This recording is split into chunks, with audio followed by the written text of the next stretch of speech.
The Hamptons, New York, in the summer of 2025 was a glittering mosaic of wealth and exclusivity, where sprawling estates stood as monuments to ambition and success. The Harper Mansion, perched on a bluff overlooking the Atlantic, was among the grandest, a $50 million testament to modern architecture with its glass walls, infinity pools, and manicured gardens that seemed to defy nature itself. Inside, the air was cool, sterile, scented with the faint musk of lavender diffusers and polished marble. It was a house that screamed money but whispered loneliness. Elizabeth Harper, at 40, was the epitome of polished perfection.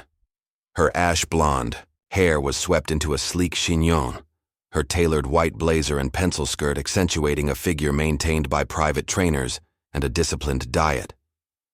As the heiress to Harper Tech, a software empire that had revolutionized data encryption, she carried herself with the quiet authority of someone who knew her place at the top.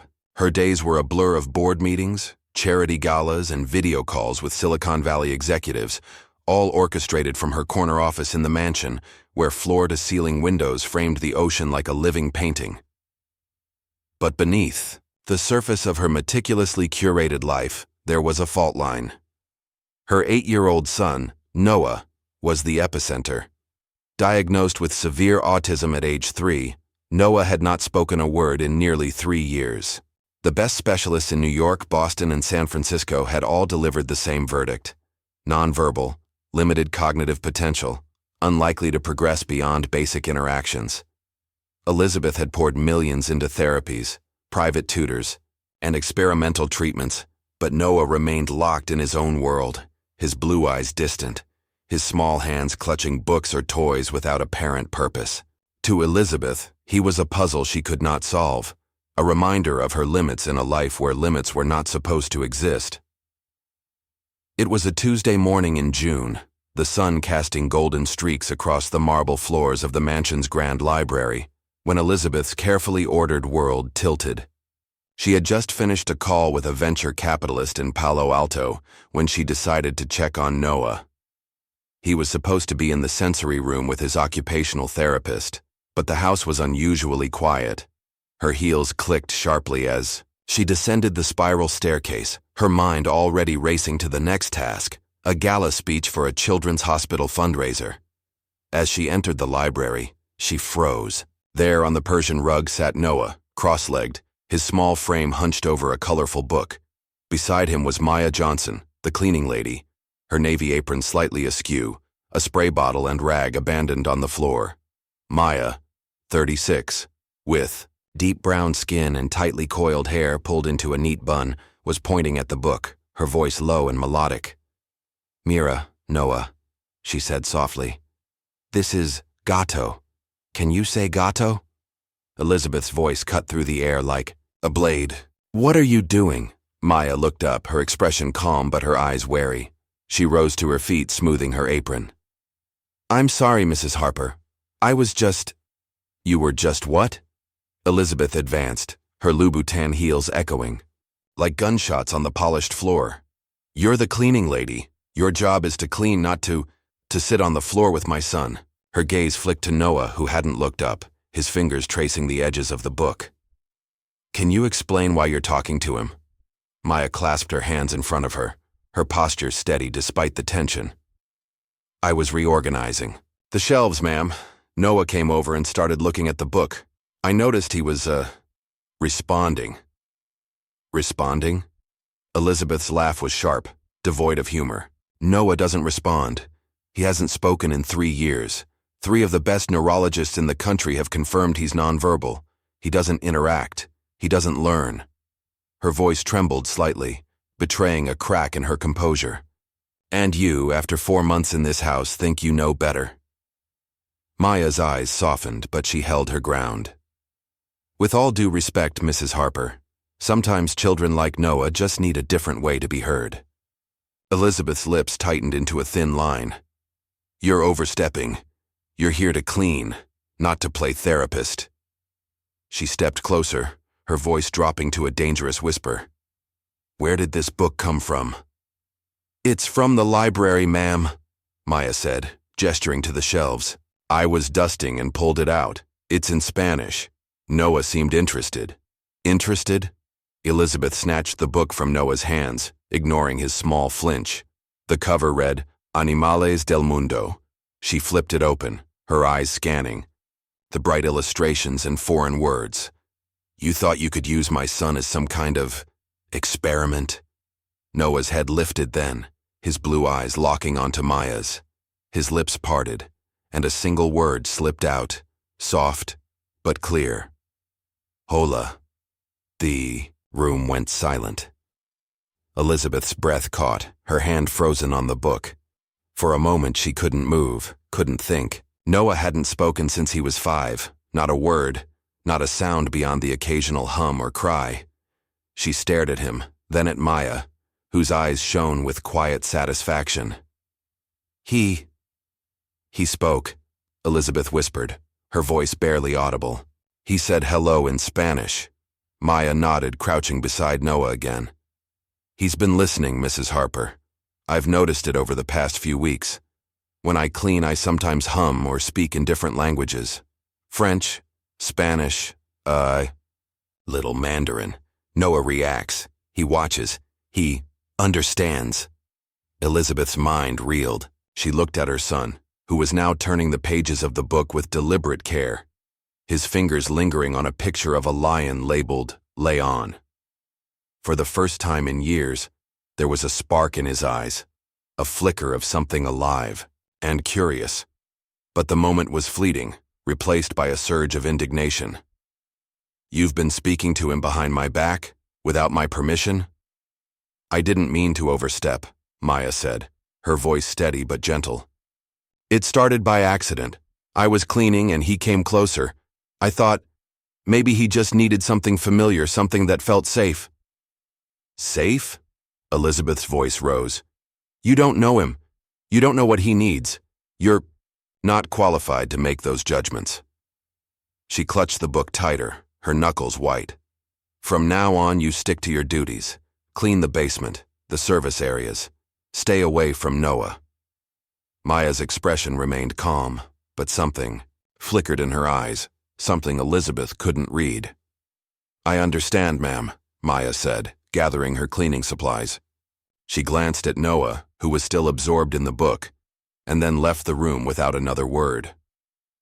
As the door closed, Elizabeth knelt beside her son, her heart pounding.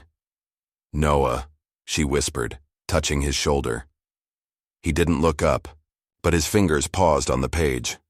For a moment, she thought he might speak again, but he remained silent, his world closed off once more. Elizabeth stood, the book still in her hand, her mind a storm of confusion and anger. Who was this cleaning lady, and what had she done to her son? Maya Johnson moved through the basement of the Harper mansion, her movements methodical as she organized cleaning supplies on the steel shelves. The air was cool and damp, a stark contrast to the sunlit elegance of the upper floors. She worked in silence, her thoughts a tangle of frustration and hope. For 4 months, she had been invisible. In this house, a shadow in a blue apron. Her presence acknowledged only when a spill needed mopping or a surface needed polishing. But today, in that fleeting moment with Noah, she had felt seen. Not by Elizabeth Harper, but by a boy who had been written off by everyone around him. Maya was no stranger to being underestimated. Before life had unraveled, she had been Dr. Maya Johnson, a linguistics professor at Stanford, with a PhD from Columbia and 17 published articles on cognitive development and multilingualism in neurodivergent children. Her research had been cited globally, her lectures packed with eager students. But a year ago, her mother's cancer diagnosis had changed everything. Medical bills piled up faster than her academic salary could cover, and when budget cuts hit the university, Maya's position was among the first to go. Desperate, she had taken any job she could find, landing in the Hamptons as a cleaner for the ultra-wealthy. It was humbling in a way that burned, but it paid for her mother's treatments. For now, that was enough. As she stacked cans of disinfectant, she thought of Noah. She had seen it the first week she started working here, his eyes following her as she hummed a French lullaby while dusting the library. It wasn't random, it was recognition. She had worked with 43 children like Noah over the years, children labeled lost causes, who had gone on to speak multiple languages, attend universities, and live vibrant lives. Noah wasn't severely autistic, as his mother believed. He was selectively mute, his silence a response to emotional isolation and a world that overwhelmed his sensitive mind. Maya had seen it before. A child retreating into silence because no one spoke their language. Footsteps echoed on the basement stairs, pulling Maya from her thoughts. Dr. Rachel Patel, the Harper family's pediatric neurologist, appeared, her expression a mix of curiosity and urgency. Rachel was in her late 30s, with sharp eyes and a calm demeanor that put people at ease. She glanced around to ensure they were alone before speaking. "Maya, I need to talk to you about Noah," Rachel said, her voice low. "What happened in the library today? I was upstairs when Elizabeth called me, frantic. She said Noah spoke. Is that true?" Maya set down a bottle of cleaner, her heart quickening. "Yes, he said hola. It wasn't random. He's been responding to me for weeks, little signs, watching, mimicking sounds when he thinks no one's paying attention." Rachel's eyes widened. "In 20 years as a doctor, I've never seen Noah produce a spontaneous word, not once. Elizabeth thinks it's a fluke, but I know better. He's responding to you. Specifically to you." She hesitated, studying Maya's face. "Do you have any background in special education, child development?" Maya's instinct was to deflect, to protect the fragile anonymity she had built in this house. But Rachel's gaze was steady, searching for truth. Maya took a deep breath.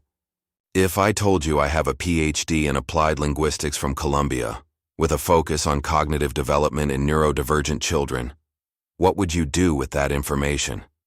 Rachel blinked, processing. You're telling me you're a doctor? A PhD?" "Columbia, 2014, Maya said quietly. "My thesis was on multilingualism as a cognitive bridge for children with autism spectrum disorders.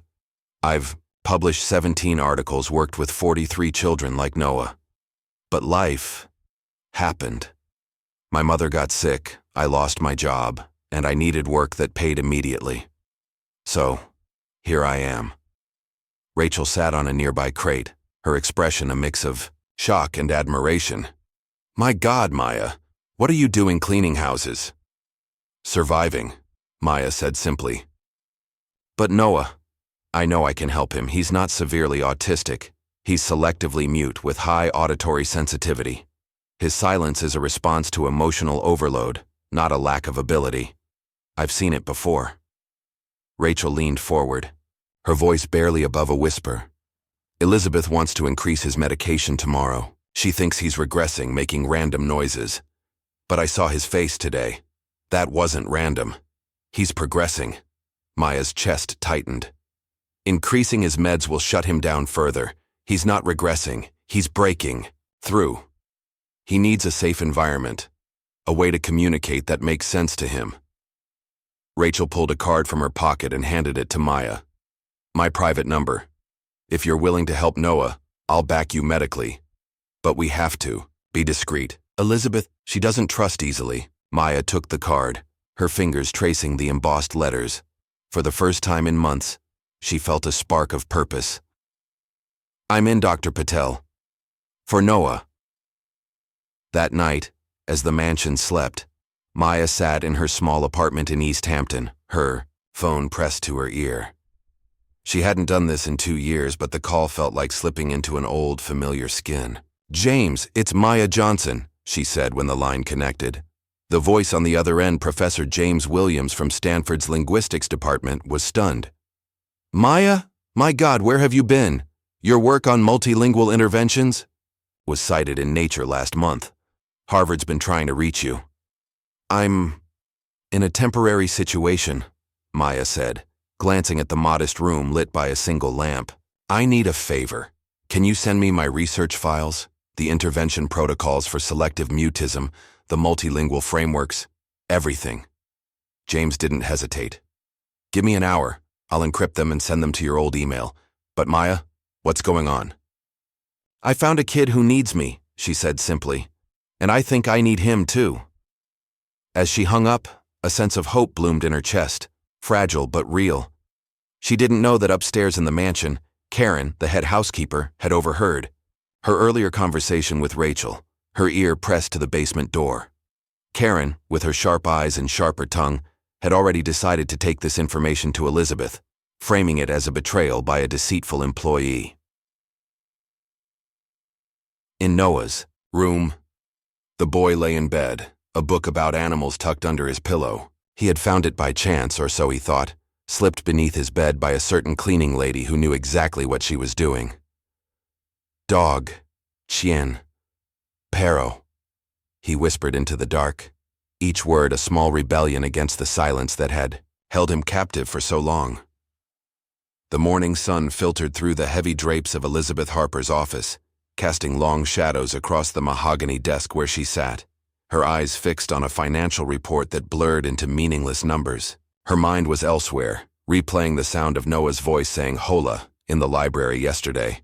It had been a fluke, she told herself, a random burst of sound from a boy who couldn't possibly understand what he was saying. 3 years of silence, countless specialists and millions spent on therapies had taught her to temper hope with reality. Yet the image of Noah's sparkling eyes, fixed on Maya Johnson with something like trust, gnawed at her. A sharp knock on the door snapped her back to the present. Karen, the head housekeeper, stood in the doorway, her thin lips pressed into a line that suggested both urgency and satisfaction. Karen was in her 50s, with graying hair pulled into a severe bun and a demeanor that thrived on order. She had been with the Harper family for a decade, her loyalty unquestioned, until now, when she sensed an opportunity to reinforce her authority. "Mrs. Harper, I need to speak with you," Karen said, her voice clipped. "It's about Maya." Elizabeth set down her pen, her patience already fraying. "What is it, Karen? I'm in the middle of something." Karen stepped forward, closing the door behind her. "Last night I overheard her in the basement talking on the phone. She was going on about college research, scientific articles, claiming she's a doctor of some sort. She mentioned working with dozens of children like Noah. I think she's lying, ma'am, trying to get close to him for, I don't know, some kind of agenda." Elizabeth's brow furrowed, her fingers tightening around the edge of the desk. A doctor? Maya? The idea was absurd. The cleaning lady with her navy apron and quiet deference couldn't possibly be an academic. Yet the memory of Noah's word, the way Maya had spoken with such calm certainty, sent a chill through her. What exactly did she say? Karen leaned in, her voice dropping to a conspiratorial whisper. "She said she has a PhD, that she's published articles, and that she's worked with 40-something kids like Noah. She's pretending to be something she's not, Mrs. Harper. I don't trust her around the boy." Elizabeth's mind raced. A cleaning lady who spoke of academic research? Who got Noah to say a word after years of silence?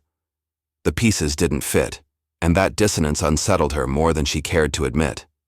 "Call her here," she said, her voice cold. "Now."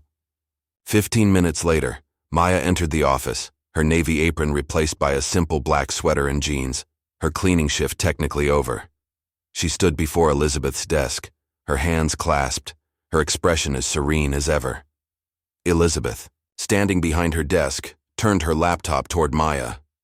The screen displayed a Columbia University faculty archive, a profile for Dr. Maya Johnson, PhD in Applied Linguistics, with a list of publications and awards that stretched back a decade. "You lied to me?" Elizabeth began, her voice like ice.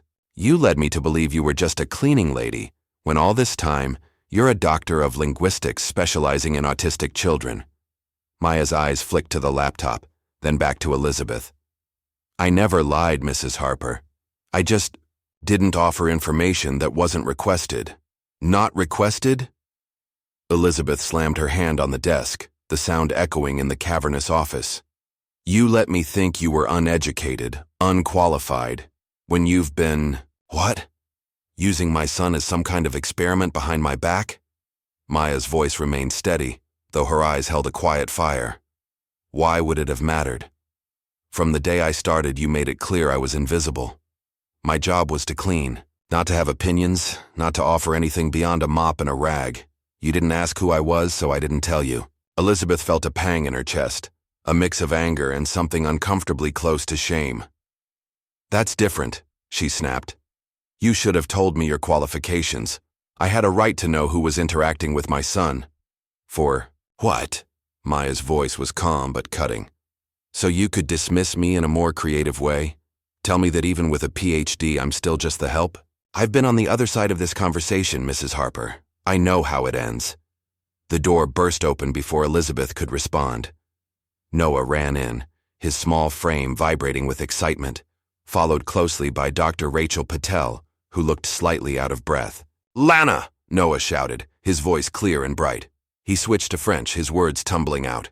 J'apprends chansons. Then to Spanish. Puedes enseñar más palabras? Elizabeth froze, her breath catching in her throat. Her son, who hadn't spoken a coherent sentence since he was 5, was switching between 3 languages with an ease that seemed impossible. She stared at him, then at Maya, whose eyes softened as she knelt beside Noah. Dr. Patel stepped forward, her expression calm but urgent. Elizabeth, I need to show you something. She placed a tablet on the desk and tapped the screen, pulling up a series of videos. Maya's been discreetly recording Noah's progress under my medical supervision. The first video showed Noah in the library, counting to 10 in German, his voice hesitant but clear. In the second, he recited the I alphabet in Mandarin, his pronunciation startlingly precise. In the third, he sang a children's song in Arabic, his small hands clapping to the rhythm. Elizabeth's hand flew to her mouth, her eyes wide.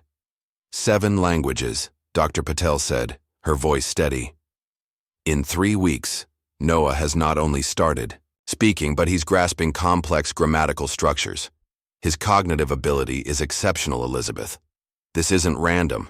It's progress. Elizabeth's gaze darted between the tablet, her son, and Maya, who was now sitting cross-legged, on the floor with Noah, pointing at a book about colors. How is this possible? She whispered. Maya looked up, her voice gentle but firm. Because he was never severely autistic, Mrs. Harper. Noah has selective mutism, likely triggered by emotional isolation and sensory overload. When he found a safe environment, a way to communicate that made sense to him, he started to open up. Naturally. Noah turned to his mother, his blue eyes meeting hers for the first time in years. Mama, he said in English, his voice soft but deliberate. Maya says I'm smart, not broken. He switched to Italian, his words flowing like a melody. Lei mi ha insegnato che parlando voglio. Elizabeth's knees buckled, and she sank into her chair, tears welling in her eyes. Her son, whom she had protected as if he were fragile glass, was standing before her, speaking with an eloquence she had never seen in children his age. Noah, she whispered, her voice breaking. You could always talk? Yes, Mama, Noah said, his gaze steady. But you always looked sad when I tried, so I stopped. He switched to French, his voice barely above a whisper. My Maya m'a écouté. Elle comprend. The silence that followed was heavy, filled, with the weight of years of misunderstanding. Elizabeth looked at Maya, who watched her with an expression not of triumph, but of quiet sadness. I didn't know, Elizabeth murmured, her voice barely audible. I really didn't know. I know you didn't, Maya said softly. But now you do. The question is, what are you going to do with that information? Dr. Patel placed a hand on Elizabeth's shoulder, her touch grounding. Noah needs to continue with Maya. His progress is extraordinary, but interrupting it now could set him back significantly. Elizabeth's eyes moved to Noah, who was now stacking colored blocks on the floor, counting them in Japanese.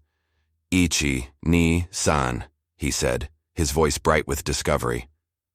She looked back at Maya, the woman she had dismissed as insignificant, who had somehow unlocked her son's world without her noticing. I need to apologize, Elizabeth said, her voice trembling. I misjudged you, horribly. And I need to ask you to stay, not as a housekeeper, but as Noah's teacher, as the person who gave me back my son. Maya's lips curved into a smile, not one of victory, but of quiet relief, as if she had been waiting for this moment. "I'll stay," she said, her voice steady, "but on one condition. Noah isn't a miracle or a project. He's a brilliant child who needs to be loved for who he is, not for what he can do." Elizabeth nodded, tears spilling down her cheeks. Noah approached, his small hands reaching for both women. "Mama, Maya," he said in Portuguese, his voice a bridge between them. "Somos familia agora?" For the first time in years, Elizabeth felt something shift inside her, a thawing of the cold, guarded space she had built around her heart. She took Noah's hand, then, hesitantly, Maya's. "Yes, Noah," she whispered. "We're family, now." The next 3 weeks were a whirlwind of change in the Harper mansion. The once silent halls echoed with Noah's voice, his chatter a mix of English, Spanish, French, and bursts of other languages Maya introduced. The library, once a sterile showcase of leather-bound books, became their sanctuary. Maya brought in colorful flashcards, multilingual storybooks, and even a small ukulele, teaching Noah songs in Italian and Swahili. His progress was astonishing, not just in language, but in connection. He laughed, made eye contact, even hugged Elizabeth one morning, a gesture so unexpected it left her breathless. Elizabeth, for her part, was grappling with a transformation of her own. She had built her life on control of her company, her image, her son's care. But Maya's presence and Noah's awakening forced her to confront how little she had truly understood her son. She spent evenings watching the videos Dr. Patel had shared, marveling at Noah's ability to conjugate verbs in German or recite poetry in Arabic. She began to see him not as a problem to be fixed, but as a child with a mind as vast and complex as the ocean outside their windows. Maya, meanwhile, worked with a quiet intensity. She had received the research files from Professor Williams, a digital treasure trove of her past work on multilingual interventions. Late at night, after Noah was asleep, she pored over the protocols, tailoring them to Noah's unique needs. She recorded his progress meticulously, sharing the data with Dr. Patel, who was compiling a medical case study to support their work. The two women formed a cautious alliance, united by their belief in Noah's potential. But not everyone in the mansion was pleased with the changes. Karen, relegated to managing the service areas after Elizabeth promoted Maya to Noah's teacher, simmered with resentment. She saw Maya's rise as a personal affront, a disruption of the hierarchy she had maintained for years. One afternoon, while Elizabeth was away at a board meeting, Karen cornered Maya in the kitchen, her voice low and venomous. "You think you're clever, don't you?" Karen said, her arms crossed. "Fooling Mrs. Harper with your fancy degree and your little games with Noah. But I see through you. You're still just the help and you'll never belong here." Maya met her gaze unfazed. "I'm not here to belong, Karen. I'm here for Noah." Karen's lips curled into a sneer. "We'll see how long that lasts when Mrs. Harper finds out you're still scheming behind her back. I heard you on the phone again talking about your research. What are you really after?" Maya's heart sank, but she kept her expression neutral. "I'm after nothing except helping a child who deserves to be heard. If you have a problem with that, take it up with Mrs. Harper." Karen stormed off, but Maya knew the threat wasn't empty. She had overheard Karen gossiping with other staff, spreading doubts about Maya's intentions. It was only a matter of time before those whispers reached Elizabeth, and Maya wasn't sure how much trust she had earned. That evening, as the sun set over the Atlantic, Elizabeth sat on the porch watching Noah play in the garden.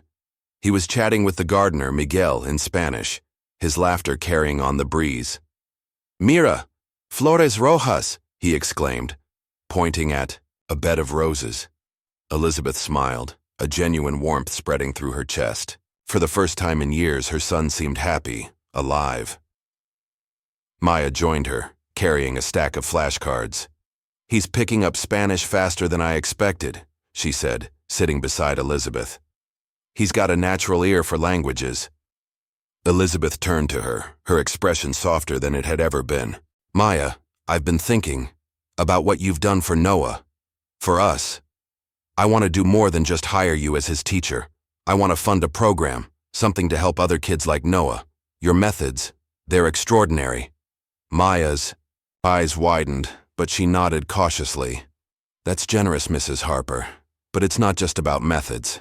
It's about seeing kids like Noah for who they are, not what their diagnoses say. I'm starting to understand that, Elizabeth said, her voice quiet. I thought I was protecting him by controlling everything, his therapies, his environment, but I was wrong. You showed me that. Before Maya could respond, Noah ran up, his face flushed with excitement. Mama, Maya, I wrote something. He held up a piece of paper, his handwriting shaky but clear. Can I read it? Elizabeth and Maya exchanged a glance, curiosity sparking between them. Go ahead, sweetheart, Elizabeth said. Noah cleared his throat, his voice steady. Dear Mama and Maya, he began. Before I felt like I was in a dark room with no doors. I could hear everyone, but no one heard me. Maya, you turned on the light. Mama, you opened the door. Thank you for letting me talk. Tears stung Elizabeth's eyes and she pulled Noah into a hug. Maya blinked rapidly, her own emotions threatening to spill over. In that moment, the three of them were bound by something stronger than words. A shared understanding that had begun to heal wounds none of them had fully acknowledged. But as the stars emerged over the Hamptons, Maya couldn't shake the feeling that the calm was temporary. Karen's whispers, Elizabeth's fragile trust and the weight of her own past were gathering like storm clouds. The question wasn't whether the storm would break, but whether they could weather it together. The Harper mansion glowed under the soft light of a July evening, its glass walls reflecting the pinks and oranges of a Hampton sunset. Inside, the atmosphere was anything but serene. Elizabeth Harper paced her office, her phone pressed to her ear, her voice tight with frustration. No, I don't care about the scheduling conflict, she said to her assistant. Move the board meeting. I need to be here for Noah's appointment with Dr. Patel tomorrow. She hung up, rubbing her temples, her mind still reeling from the changes unfolding in her home. In the 3 weeks since Maya Johnson had become Noah's teacher, the mansion had transformed. Noah's laughter echoed through the halls, his voice, a vibrant tapestry of languages, Spanish, French, Japanese, even snippets of Swahili. The library, once a sterile showcase, was now a haven of colorful books, flashcards, and a small whiteboard where Noah scribbled words in multiple scripts. Elizabeth had watched, awestruck, as her son, once deemed unreachable, conjugated verbs in Italian and sang lullabies in Mandarin. Each word was a small miracle, a crack in the wall of silence that had defined their lives for years. But beneath the surface of this newfound warmth, a current of unease ran strong. Karen, the head housekeeper, had grown increasingly hostile, her resentment simmering into something dangerous. Maya had overheard her whispering to the other staff, spinning tales of deception about the cleaning lady who thinks she's a professor. Elizabeth, still navigating her own shift from arrogance to humility, hadn't noticed the extent of Karen's bitterness. But Maya felt it, a storm brewing in the shadows of the mansion's pristine corridors. That morning, as Maya prepared for Noah's lesson in the library, Karen cornered her in the hallway, her eyes glinting with malice. "You're not as clever as you think," Karen hissed, her voice low to avoid detection. "Mrs. Harper might be fooled by your little act, but I've been here 10 years. I know how this house works. You're playing a dangerous game, pretending. You belong here." Maya adjusted the stack of books in her arms, her expression calm but her pulse quickening. "I'm not pretending anything, Karen. I'm here to help Noah. That's all that matters." Karen stepped closer, her voice dripping with venom. "You're using that boy to climb out of the gutter. I heard you on the phone again, talking about your research, your fancy degree. I've already told Mrs. Harper you're not who you say you are. She's looking into you right now." Maya's heart sank, but she held Karen's gaze. "If Mrs. Harper has questions, she can ask me, herself. I have nothing to hide." Karen smirked, turning on her heel. "We'll see about that." As Karen disappeared down the hall, Maya took a deep breath, steadying herself. She had faced worse: budget cuts that cost her her academic career, hospital, bills that forced her into cleaning houses, the quiet prejudice of those who saw her apron and assumed her worth. But Noah's progress, his bright eyes and eager voice, was worth the risk. She pushed open the library door where Noah waited, his small hands clutching a book about ocean animals. "Maya!" Noah exclaimed, switching to Spanish. "Mira, un delfín." He pointed at a picture, then flipped to a page labeled in French. "Dauphin," he said, his pronunciation flawless. Maya smiled, her worries momentarily fading. "Very good, Noah. Can you tell me what it is in Italian?" "Delfino," he said proudly, his blue eyes sparkling. "Can we learn more today?" "Absolutely," Maya said, pulling out a set of flashcards. "Let's try German. Ready?" "Curry." They worked. Maya's mind wandered to the files she had received from Professor James Williams. Her old research on multilingual interventions for neurodivergent children was proving invaluable, guiding her as she tailored lessons to Noah's unique needs. She had shared her progress with Dr. Rachel Patel, who was documenting Noah's development, for a potential medical case study. Their collaboration was discreet, conducted through late-night emails and encrypted files, but it was clear Noah's case could challenge long-held assumptions about autism and communication. Meanwhile, in her immediate office, Elizabeth sat at her desk, her laptop open to a private investigator's report. Karen's accusations had prompted her to dig deeper into Maya's background, and the results were staggering. Dr. Maya Johnson, PhD from Columbia, had published 17 articles in prestigious journals, her work cited by Harvard, Oxford, and MIT. Her research focused on using multilingualism to unlock cognitive potential in children with autism spectrum disorders. The investigator had even found a TED Talk from 2018, where Maya, poised and eloquent, spoke about the language of the heart in neurodivergent children. Elizabeth watched the video, her chest tightening as Maya's voice filled the room, passionate and authoritative, nothing like the quiet woman in the navy apron. But the report also revealed Maya's recent struggles: her mother's cancer diagnosis, the loss of her academic position, the financial desperation that led her to cleaning houses in the Hamptons. Elizabeth felt a pang of guilt, remembering her own dismissive words, her assumption that Maya was just a cleaner. Yet Karen's warning lingered, sowing doubt. Was Maya using Noah to rebuild her career? To gain access to the Harper family's wealth and influence? Elizabeth closed her laptop, her mind a tangle of emotions. She needed answers, but more than that, she needed to understand what was happening to her son. She headed to the library, her heels clicking with purpose. When Elizabeth entered the library, she found Maya and Noah on the rug, surrounded by books and a small ukulele. Noah was strumming a simple tune, singing softly in Swahili. "Hakuna Matata," he sang, his voice clear and joyful. Maya clapped along, her smile radiant. Elizabeth paused in the doorway, her breath catching. Noah looked happy. Not just content, but alive, his eyes bright with curiosity. She cleared her throat, and Maya looked up, her smile fading slightly at the sight of Elizabeth's tense expression. "Noah, sweetheart," Elizabeth said, kneeling beside him. "Why don't you go find Miguel in the garden? I need to talk to Maya." Noah hesitated, glancing at Maya, who nodded encouragingly. "Okay, Mama," he said, switching to English. "I'll show Miguel my new words." He scampered out, clutching his book. Elizabeth stood, her gaze fixed on Maya. "I had you investigated," she said bluntly, holding up a printout of the report.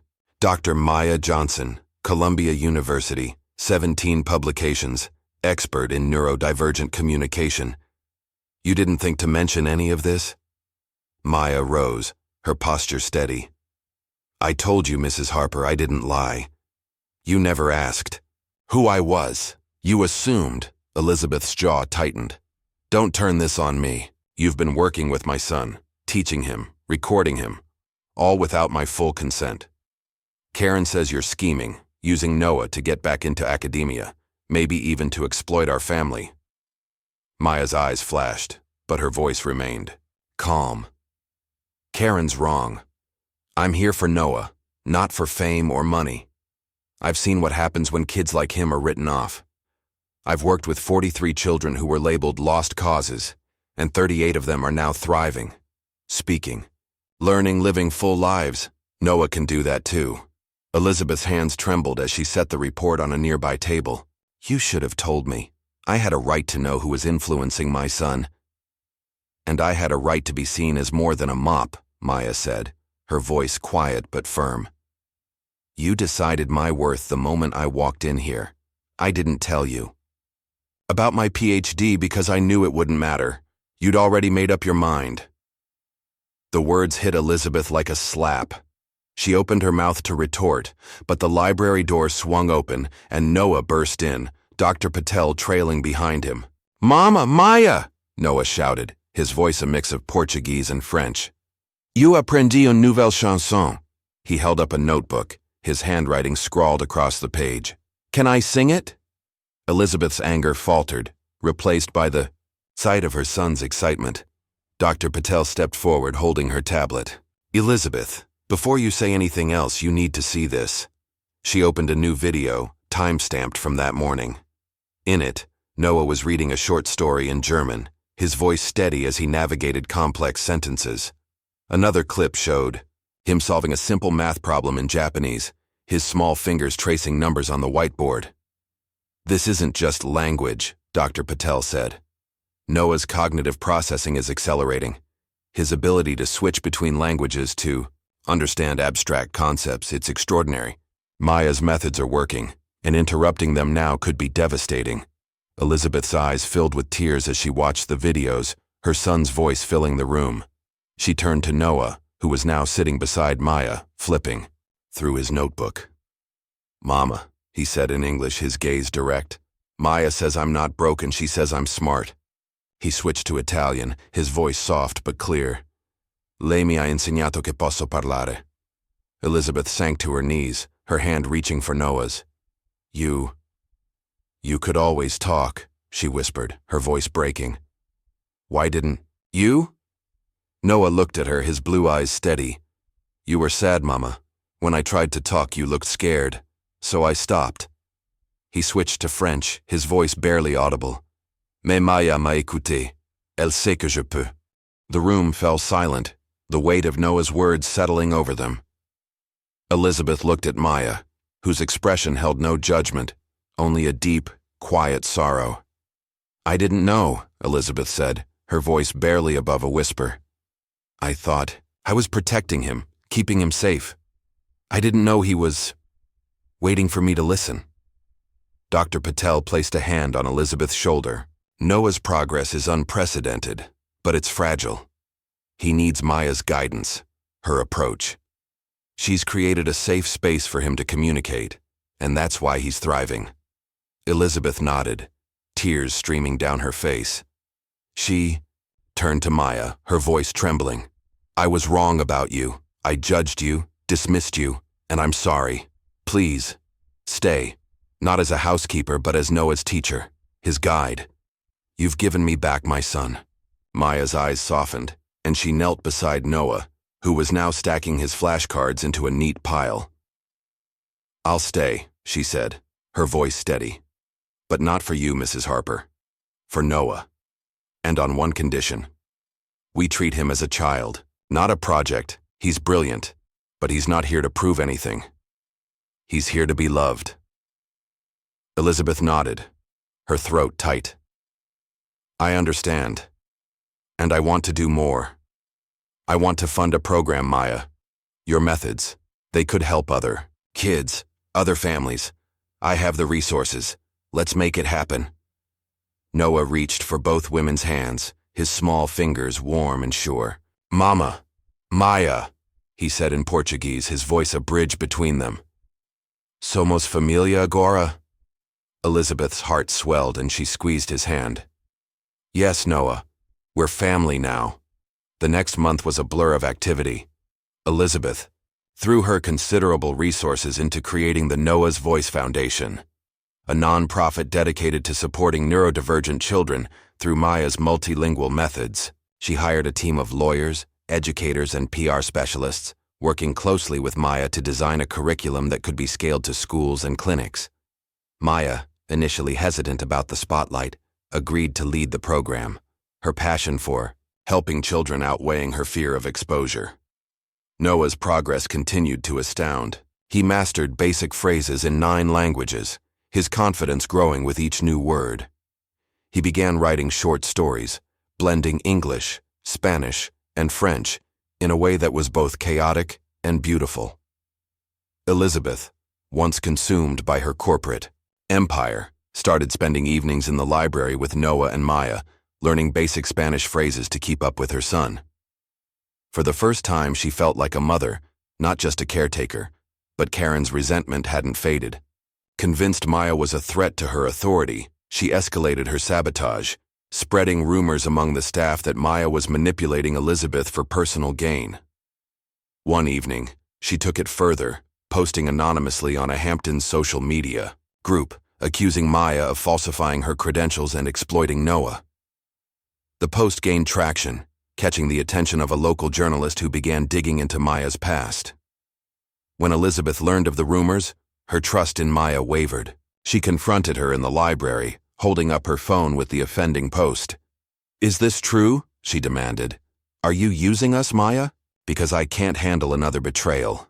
Maya's face fell, but she stood her ground. "You know who I am, Elizabeth. You've seen my work, my research. Those rumors are lies, spread by someone who wants me gone. I'm here for Noah. Nothing else." Dr. Patel, who had been reviewing Noah's latest progress notes, intervened. "Elizabeth, I've verified Maya's credentials myself. She's the real deal. And Noah's progress is proof. Don't let gossip undo what we've built." Elizabeth took a deep breath, her eyes searching Maya's. "I'm sorry," she said finally. "I'm still learning to trust. But I believe you." That night, Elizabeth fired Karen, her decision swift and final.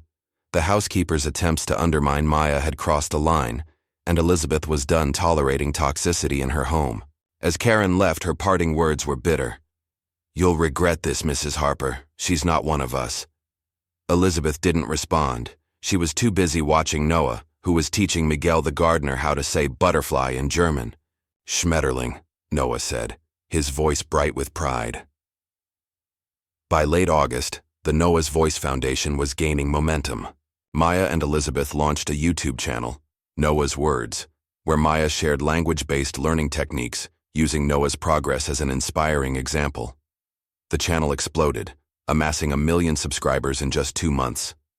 Parents, educators, and therapists from around the world flooded the comments with stories of their own children, asking for resources and guidance. Donations poured in, and Elizabeth used her connections to secure partnerships with top universities and pediatric associations. Harvard and Stanford reached out, offering Maya tenured positions, but she declined, choosing to focus on the foundation. "This is bigger than me," she told Elizabeth one evening. "It's about kids like Noah, everywhere." Dr. Patel submitted a joint article with Maya to Nature Neuroscience, detailing Noah's case and the efficacy of multilingual interventions. The article was accepted, and the American Pediatric Association invited Maya to present at their national conference. Elizabeth, watching her son thrive, felt a pride she hadn't known was possible. One evening, as they sat on the porch, Noah ran up with a new creation, a thank you letter written in 3 languages. "Dear Mama and Maya," he read, his voice clear and confident. "Before I was in a quiet world like underwater. I could see you, but you couldn't hear me. Maya taught me to swim to the surface. Mama, you helped me breathe. Thank you for believing in me." Elizabeth and Maya exchanged a tearful glance, their hands finding Noah's. The mansion, once a cold monument to wealth, was now a home, filled with laughter, love, and the music of a boy who had found his voice. The crisp, September air carried the scent of salt and pine, as the Harper mansion buzzed with a warmth it hadn't known in years. The once sterile halls, with their cold marble and silent echoes, now hummed with life. Laughter, the clatter of books, and the bright cadence of Noah Harper's voice weaving through languages like a melody. The 9-year-old, once locked in, silence was a whirlwind of words, his chatter filling the mansion with phrases in Spanish, French, Japanese, and even the occasional Swahili greeting he'd picked up from Maya Johnson's lessons. The transformation was nothing short of extraordinary, and it had reshaped not just Noah, but the entire household.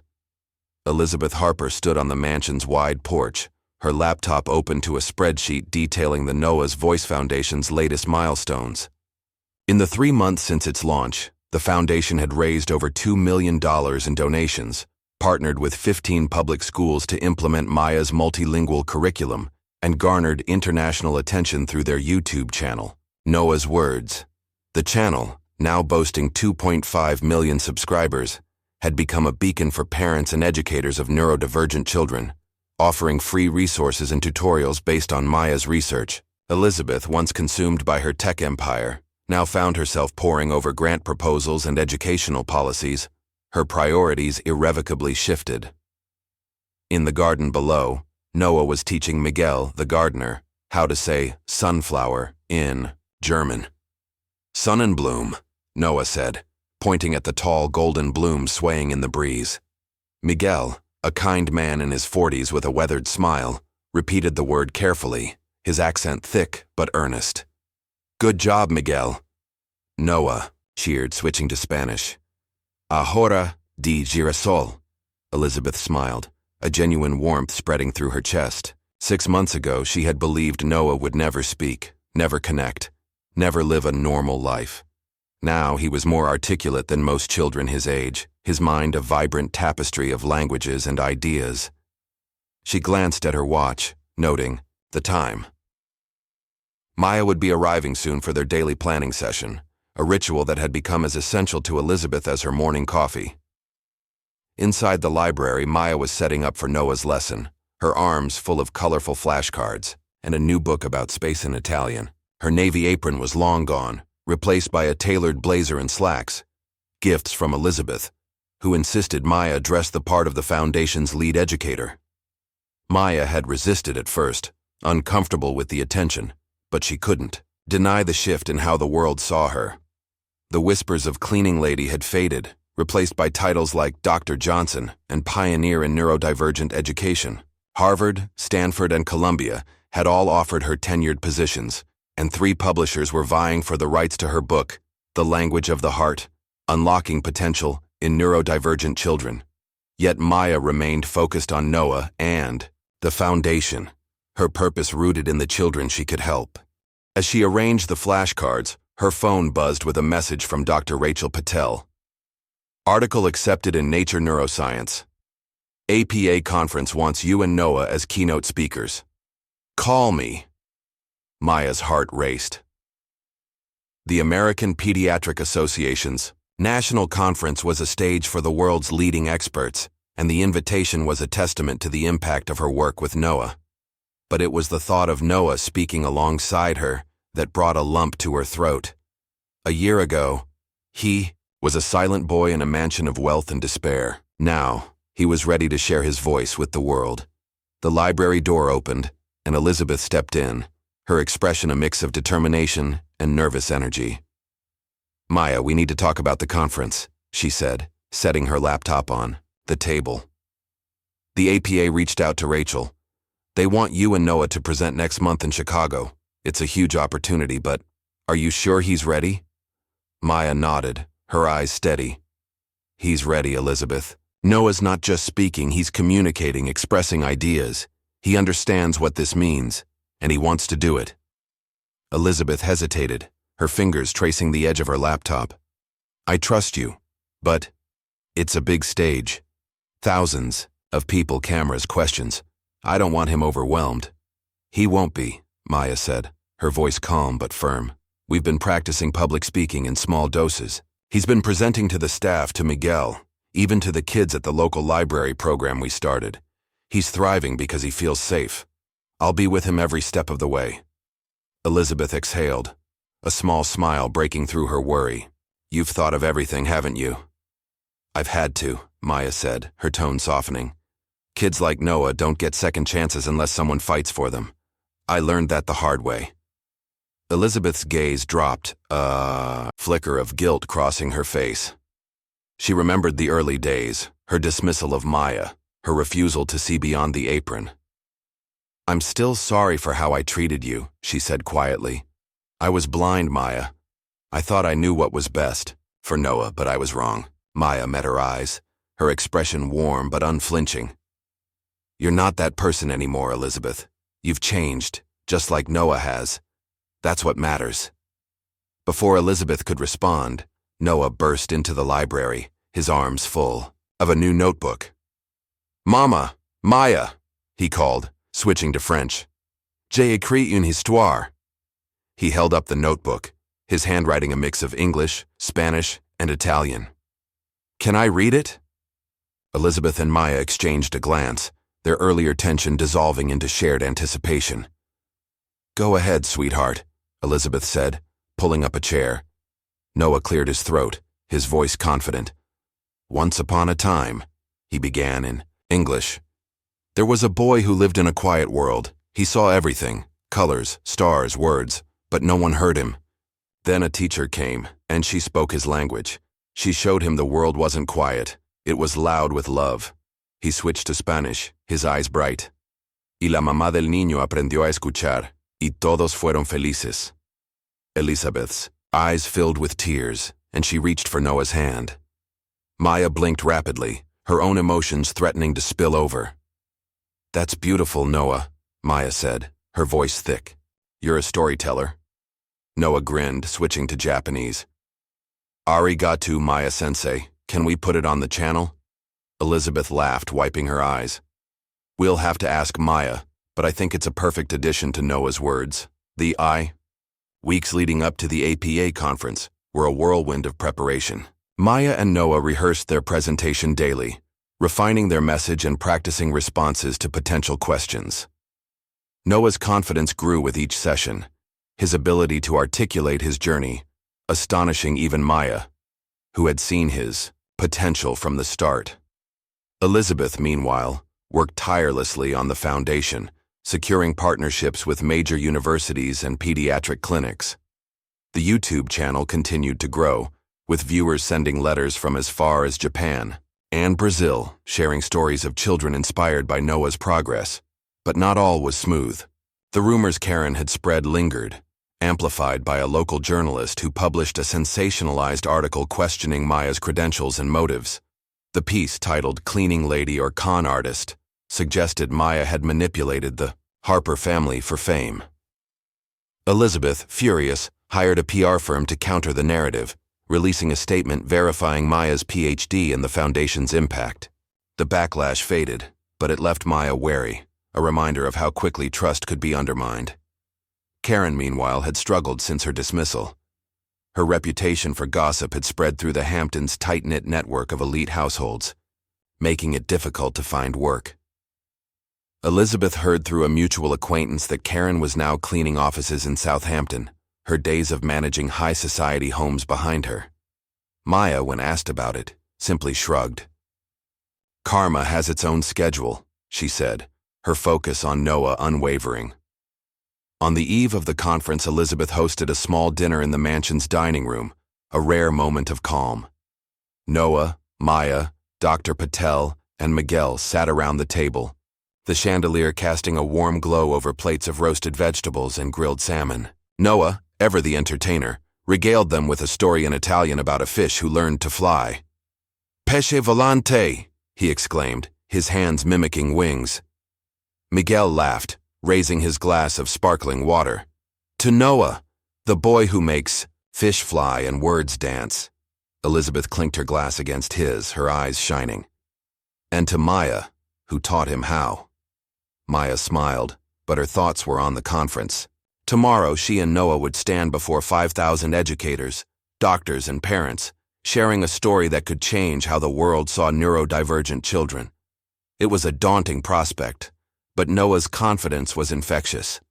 "We're ready, Maya," he had said that morning, practicing his opening lines in German.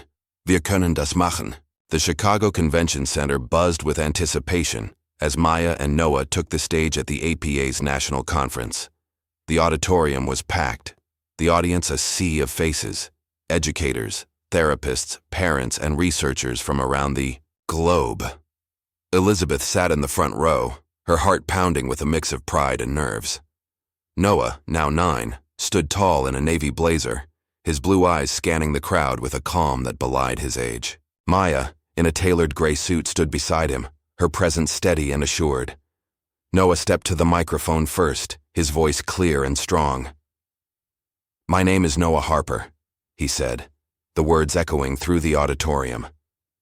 "A year ago, doctors said I would never speak normally. They said I was broken.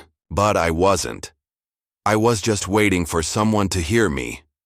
He switched to Spanish, his voice gaining strength. "Una mujer creyó en mí desde el primer día. Ella me enseñó a usar mi voz." The audience leaned forward, captivated, as Noah recounted his journey, his silence, his fear, and the moment Maya's songs in the library unlocked his world. He spoke in English, French, and Italian, weaving languages seamlessly, his words a testament to his brilliance. When he finished, he turned to Maya, his smile radiant. "Your turn, Maya-sensei." Maya took the microphone, her voice steady, despite the weight of the moment. "A year ago, I was invisible," she began. "I was a cleaning lady in a mansion, my PhD buried under necessity. But Noah saw me, and I saw him. He wasn't broken. He was brilliant, waiting for a language that made sense to him. My work, based on years of research, shows that neurodivergent children don't need to be fixed. They need to be understood, given a safe space to flourish." She shared data from Noah's case, supported by Dr. Patel's medical observations, and outlined the Noah's Voice Foundation's mission to bring multilingual interventions to schools worldwide. "Noah's story isn't a miracle," she said. "It's proof that every child has a voice. We just need to listen in the right language." The audience rose to a standing ovation, tears streaming down faces in the crowd. Elizabeth, her cheeks wet, clapped until her hands ached, her pride in Noah and Maya overwhelming. A journalist approached her after the presentation, his notepad ready. "Mrs. Harper, what changed for you? How did you go from doubting Dr. Johnson to championing her work?" Elizabeth smiled, her gaze on Noah, who was signing autographs for a group of children. "I stopped seeing my son as a problem and started seeing him as a person. Maya showed me how. She didn't just give Noah his voice, she gave me back my son." 2 years later, the Noah's Voice Foundation had transformed the lives of over 15,000 children across the United States and beyond. Schools from New York to Nairobi adopted Maya's curriculum, training teachers to use multilingualism as a tool for neurodivergent communication. The YouTube channel, Noah's Words, reached 10 million subscribers, with Noah and Maya hosting weekly lessons that inspired millions. Donations funded scholarships, teacher training, and research grants, ensuring the program's sustainability. Elizabeth had stepped back from HarperTech, delegating much of her CEO role to focus on advocacy. She spoke at conferences, lobbied for inclusive education policies, and funded pilot programs in underserved communities. Her transformation was as profound as Noah's, her once cold demeanor replaced by a warmth that drew people to her. She and Maya co-authored a book, Voices Unlocked, blending Maya's research with Elizabeth's personal journey as a mother. It became a bestseller, translated into 12 languages. Maya, now a globally recognized educator, remained grounded. She taught Noah daily even as he attended a mainstream school, excelling in languages and creative writing. Universities continued to court her, but she stayed with the foundation, her heart tied to the children she served. Her mother's cancer was in remission, and the financial stability from the foundation allowed Maya to move her to a cozy home near the Hamptons, where they spent Sundays gardening and laughing. Noah, now 11, was a star in his own right. He co-presented at international conferences, his eloquence and charm disarming audiences. At a recent event in London, he had said, "I used to think I was alone in my head, but Maya taught me there's a whole world waiting to hear me. And I'm not done talking yet." The crowd had erupted, and Maya, standing beside him, had smiled her quiet, knowing smile. One evening, back in the Hamptons, the three sat on the mansion's porch, watching the sunset paint the sky in hues of gold and crimson. Noah was reading a book in Portuguese, his voice soft as he practiced new phrases.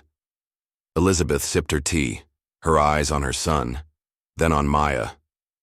"You know," she said, her voice thoughtful, "I used to think money could solve everything, but you and Noah taught me that the real solutions come from listening, from seeing people for who they are." Maya nodded, her gaze on the horizon. "Children like Noah don't need to be fixed, Elizabeth. They just need to be loved, understood. That's where the magic happens." Noah looked up, his eyes bright. "Mama, Maya, I learned a new word today, in Swedish. Kärlek. It means love." Elizabeth reached for his hand, then Maya's. The three of them linked in a moment of quiet perfection. "That's a beautiful word, Noah," she said, her voice thick with emotion. "And it's exactly what we have here." As the stars emerged over the Atlantic, the Harper Mansion stood not as a monument to wealth, but as a home, a place where a boy found his voice, a mother learned to listen, and a woman, once invisible, proved that the greatest revenge against prejudice is to build something beautiful, undeniable, and true.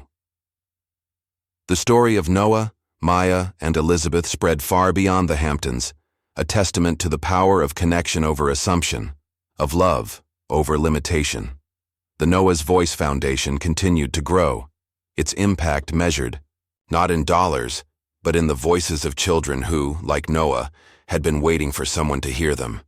And in the quiet moments, when Noah whispered a new word or Maya shared a smile with Elizabeth, they knew that the greatest revolutions begin, not with noise but with the courage to listen.